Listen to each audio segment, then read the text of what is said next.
안녕하세요 여러분. 오늘은 백분율에 대해서 알아보겠습니다. 지난 시간까지 비와 비율에 대해서 알아보았는데요. 오늘은 그 비율을 사용해서 백분율을 알아보겠습니다.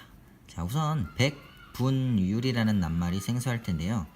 백자는 100, 분, 나눌 분, 율은 비율을 말할 때 율입니다. 그래서 100으로 나눈 비율을 의미합니다. 왜 100으로 나눈 비율을 계산하는지는 오늘 공부하면서 알아보겠습니다. 알뜰시장에서 티셔츠는 50벌 중 40벌이 판매되었고요. 바지는 20벌 중 17벌이 판매되었습니다. 티셔츠와 바지의 판매율을 비교해 봅시다. 티셔츠의 판매량을 그림으로 나타내어 보세요 라고 했습니다. 50벌 중 40벌이 판매되었다고 하니까 40까지 색칠을 해보겠습니다. 자, 여기까지 색칠 되겠네요. 두 번째, 바지의 판매량은 20벌 중 17벌입니다. 그러면 우선 10벌에다가 하나, 둘, 셋, 넷, 다섯, 여섯, 7벌 색칠하면 티셔츠와 바지의 판매량을 그림으로 나타냈습니다. 티셔츠와 바지의 판매율을 비교하려면 어떻게 해야 하나요? 판매율을 비교하라 그랬으니까 비율을 계산해보면 되겠습니다. 자, 티셔츠의 판매율은 어떻게 계산할까요? 티셔츠의 50벌 중 몇 벌 팔렸냐를 비교하는 거니까요. 50벌이 기준량이 되겠네요. 그러면 50벌 중 40벌이 판매되었습니다. 바지는 20벌 중 판매량 17벌입니다. 자, 이렇게 비율을 계산해 보겠습니다. 그러면 만약 티셔츠가 100벌이 있었다면 몇 벌이 판매된 것일까요? 라고 했습니다. 0에서 50벌, 50벌 중에 40벌이 판매됐어요. 100벌이었으면 2배가 된 거죠. 그러니까 40벌이 몇 배가 되었을까요? 네, 만약에 100벌 있었다면 80벌이 판매되었을 수 있겠죠. 그래서 80벌이겠습니다. 곱하기 2가 되니까요.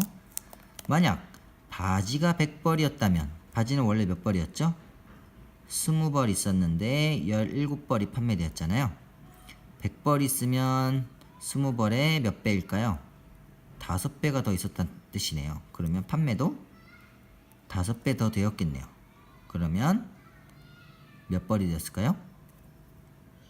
네, 17 곱하기 5에서 85벌이 됩니다. 자, 이렇게 100으로 바꾸고 보니까 티셔츠나 바지 판매율을 쉽게 비교할 수가 있습니다. 둘 다 100벌이니까요.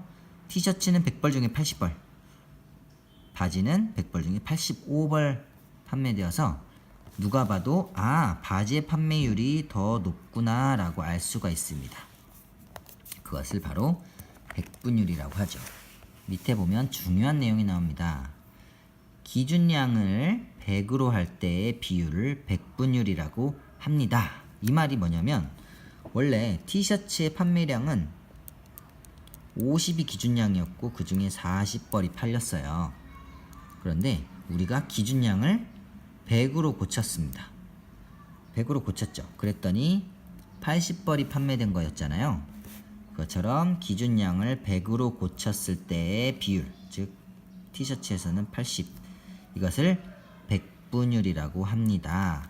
백분율은 기호 퍼센테이지 기호를 사용하여 나타냅니다. 비율 100분의 85를 85%라고 쓰고 85%라고 읽습니다. 자, 바지의 비율, 우리가 17대 20을 85대 100으로 바꿔서 기준량이 100이 됐잖아요. 그러면 그걸 분수로 바꾸면 기준량이 분모로 가기 때문에 100분의 비교하는 양 85를 85%라고 읽습니다. 분모가 100이 된 비율을 퍼센트로 넣어서 백분율로 만드는 거예요. 는 85%라고 읽는다는 것입니다. 그래서 이 그림을 보면 100개의 네모칸이 있고요. 100개 중에 한 칸에 색칠되어 있습니다. 그래서 1%입니다. 옆에는 100개 중에 85개가 색칠되어 있으니까 100분의 85, 85%가 되는 겁니다. 그러면 여러분이 2번과 3번을 각자 풀어보면 되겠습니다. 그럼 안녕히 계세요.